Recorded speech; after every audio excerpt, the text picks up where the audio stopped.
प्यारे साथियों नमस्कार, स्वागत, आभार, अभिनंदन आपका हमारे इस प्यारे से ऑनलाइन प्लेटफॉर्म विद्याकुल पर। बिहार बोर्ड का number 1 online learning platform Bihar board science Vidyakul पर।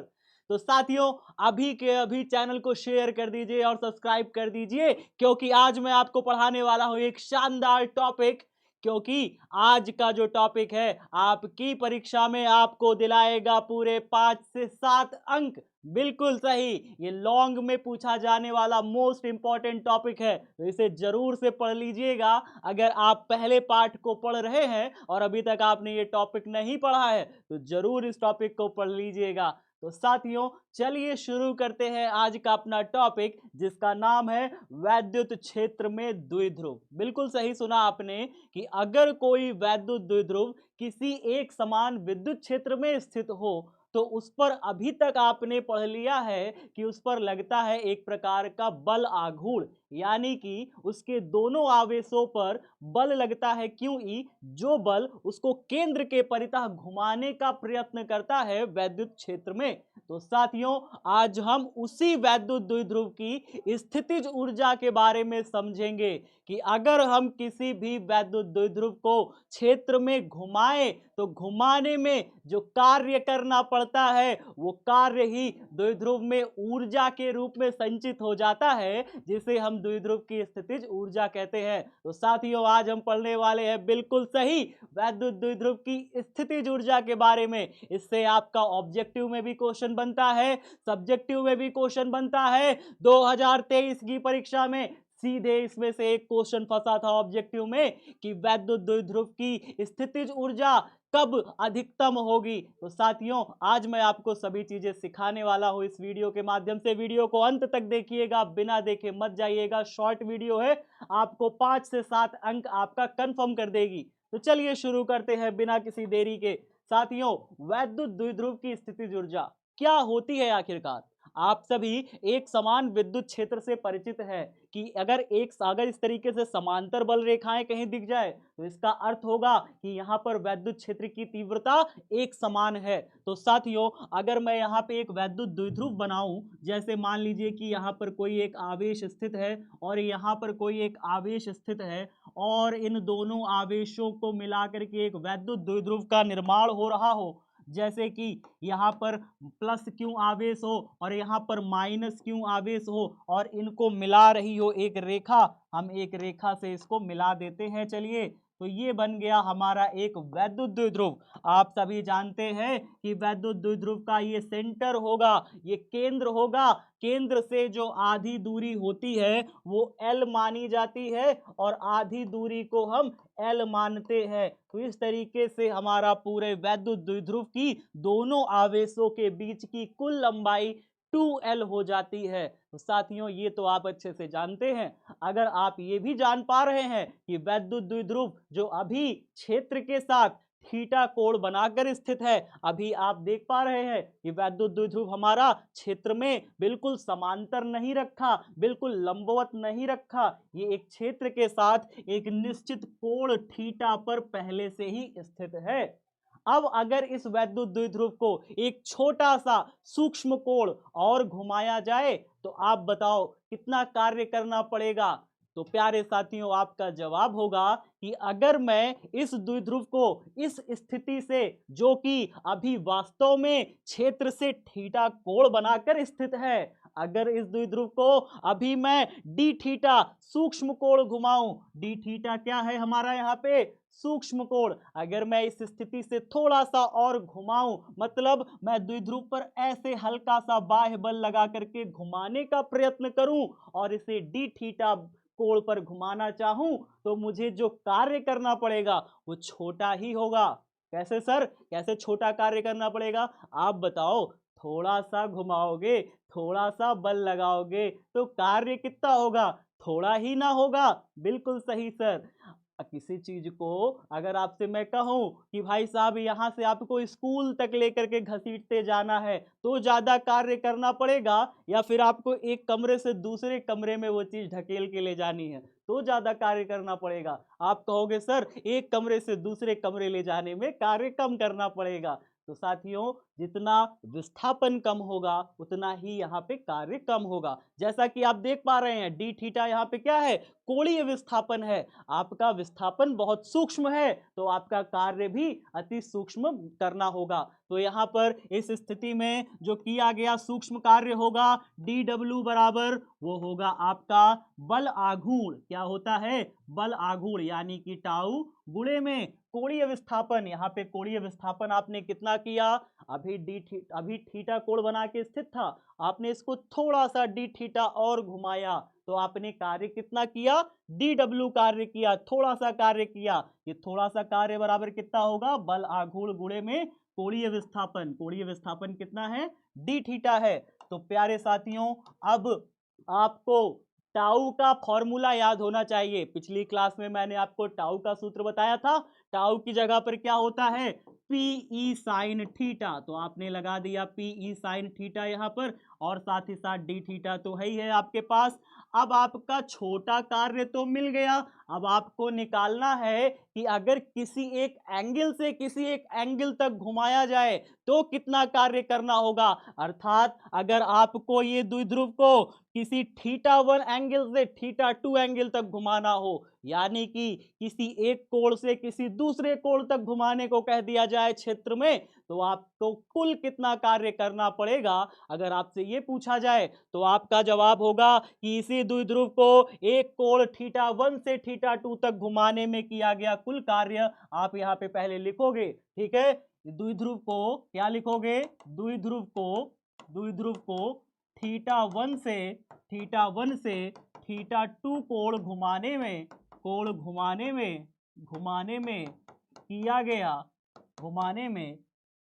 किया गया कुल कार्य। अगर आपको जानना है तो कुल कार्य यहाँ पे W बराबर कहाँ से कहाँ तक घुमा रहे हैं, थीटा 1 से थीटा 2 तक।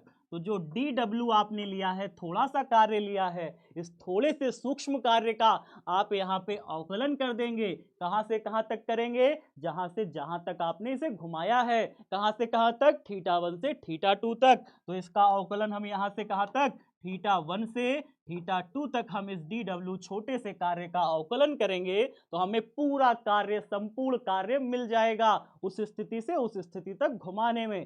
तो अब प्यारे साथियों देखिए ध्यान से, W बराबर यहाँ पे थीटा 1 से थीटा 2 हम इसे घुमा रहे हैं, और यहाँ पे डी डब्ल्यू का जो भी वैल्यू आया है हम यहाँ पे पुट करेंगे। आप बताइए मुझे डी डब्ल्यू का कितना वैल्यू है, PE sine theta d theta. हम यहाँ पे रख देंगे, क्या रखेंगे, PE sine theta d theta हमने रख दिया।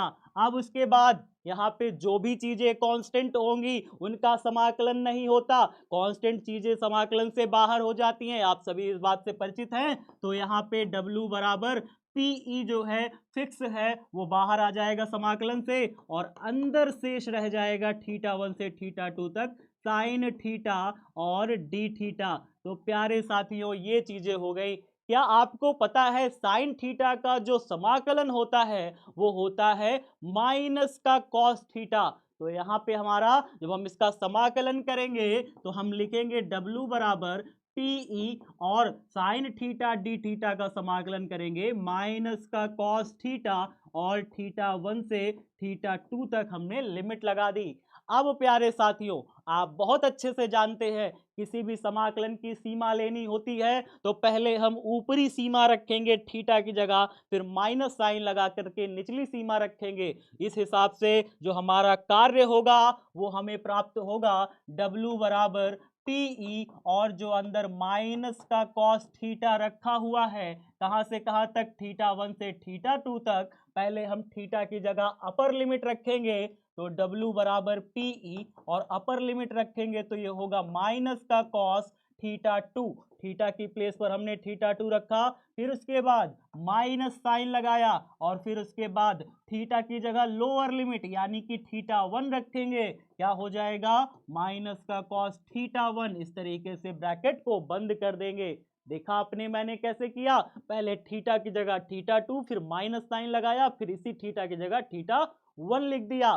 ठीक है, बाकी कुछ चेंज नहीं करना है, कॉस का जो माइनस साइन लगा है वो दोनों जगह वैसा ही लगा रहेगा। चलिए अब मैं आपको आगे बताता हूं। W is equal to PE, और यहाँ पे देखते जाइए माइनस माइनस ये प्लस हो जाएगा। जब ये प्लस हो जाएगा तो हम इसे आगे लिख लेंगे, क्यों? क्योंकि प्लस की चीजें अक्सर आगे लिखी जाती है। तो माइनस माइनस ये प्लस हो गया और हमने प्लस कॉस थीटा 1 को आगे लिख लिया, माइनस साइन लगाया और कॉस थीटा 2 हमने यहाँ पे कर लिया साथियों। तो कार्य तो हमारा प्राप्त हो गया, जैसा कि आप यहाँ पे देख पा रहे हैं कि किसी थीटा 1 से थीटा 2 कोण तक घुमाने में जो भी कार्य करना पड़ेगा द्विध्रुव को, वो इतना होगा PE cos थीटा 1 माइनस में cos थीटा 2। तो साथियों कार्य आपका प्राप्त हो गया, लेकिन ये स्थितिज ऊर्जा क्या होती है द्विध्रुव की, अब इसे समझेंगे।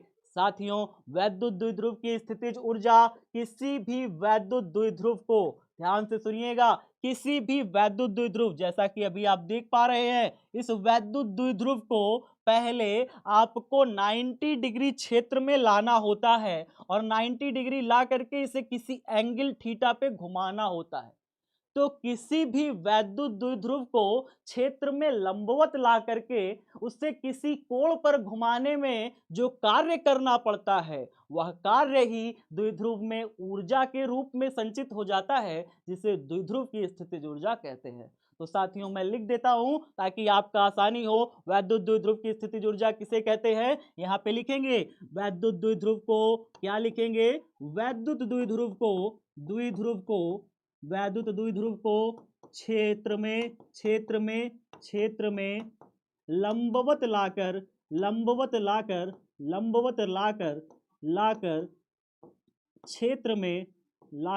क्षेत्र में थीटा कोण पर रखने पर, थीटा कोण पर रखने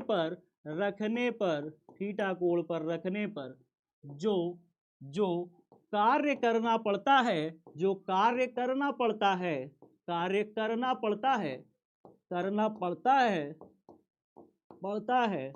वह कार्य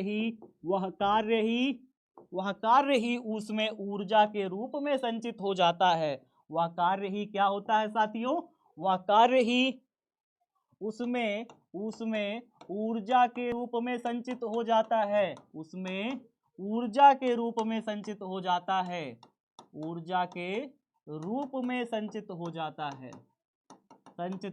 है, जिसे हम विद्युत द्विध्रुव की स्थितिज ऊर्जा कहते हैं। संचित हो जाता है, जिसे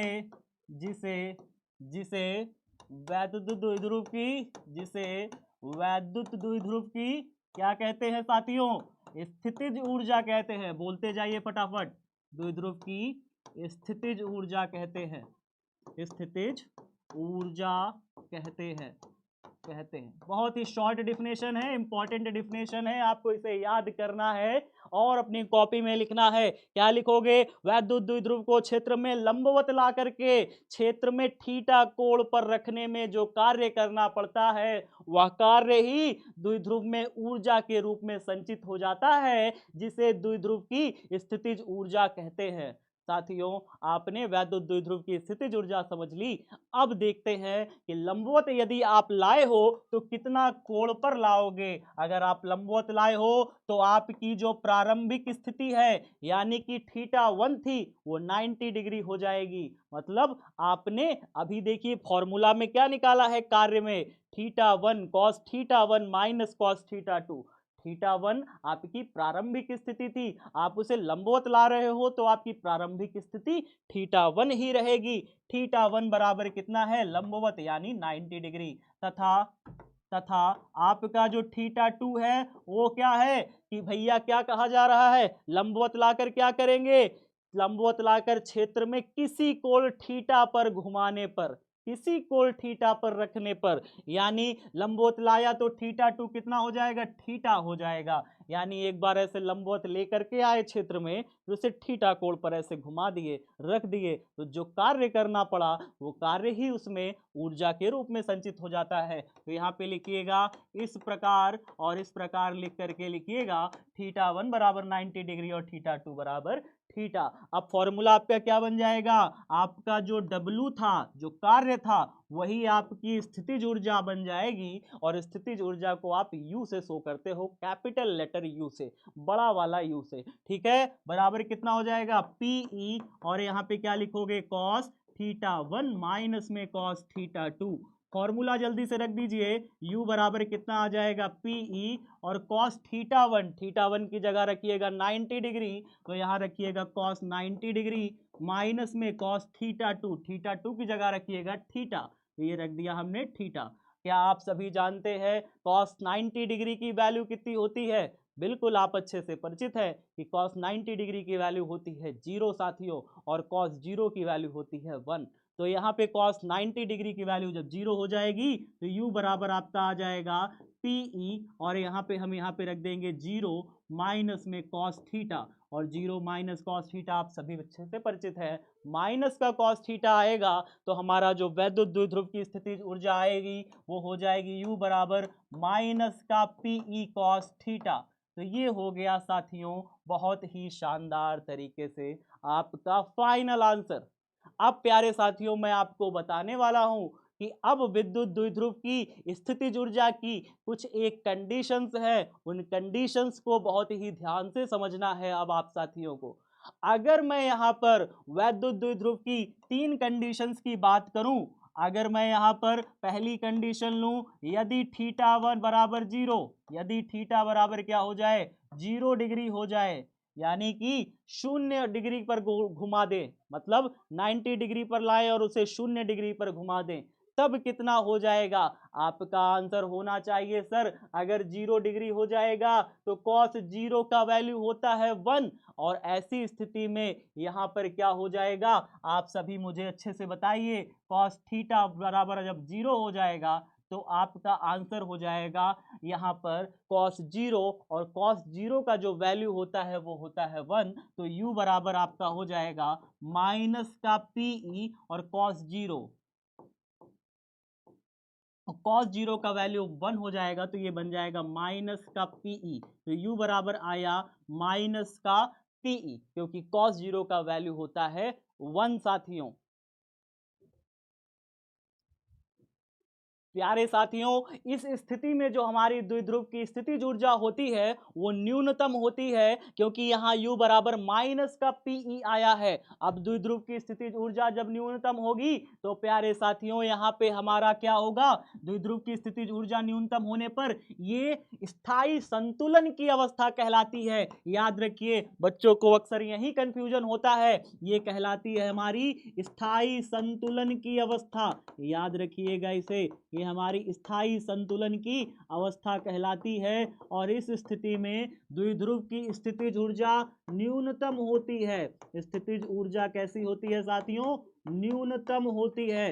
तो याद रखिए इस चीज को, इस पॉइंट को, मोस्ट इंपॉर्टेंट पॉइंट है, आपकी परीक्षा में पूछता है साथियों कि u बराबर माइनस का पीई, पहली कंडीशन। अगर मैं दूसरी कंडीशन की बात करूं, आपका फॉर्मूला u बराबर माइनस का पीई कॉस थीटा मिला है, और यदि थीटा की वैल्यू यहाँ पर, यदि थीटा की वैल्यू आप यहाँ पे 90 डिग्री रख दें, कितनी रख दें 90 डिग्री रख दें, तो बताइए जरा यहाँ पे क्या हो जाएगा।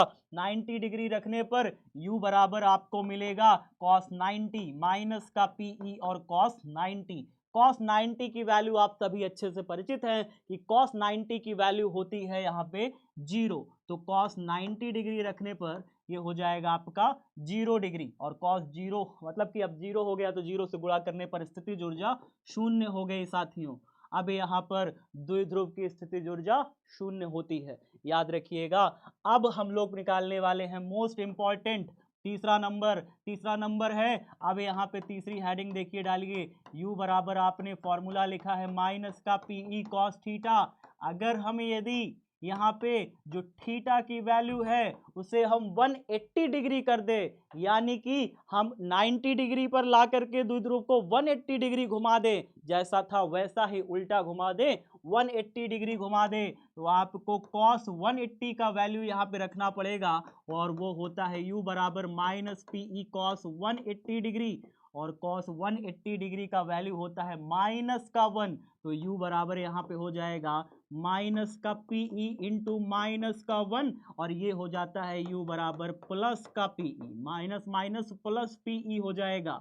ये प्यारे साथियों मोस्ट इंपॉर्टेंट बनता है, स्टार मार्क लगा लीजिए, एग्जाम में पूछता है।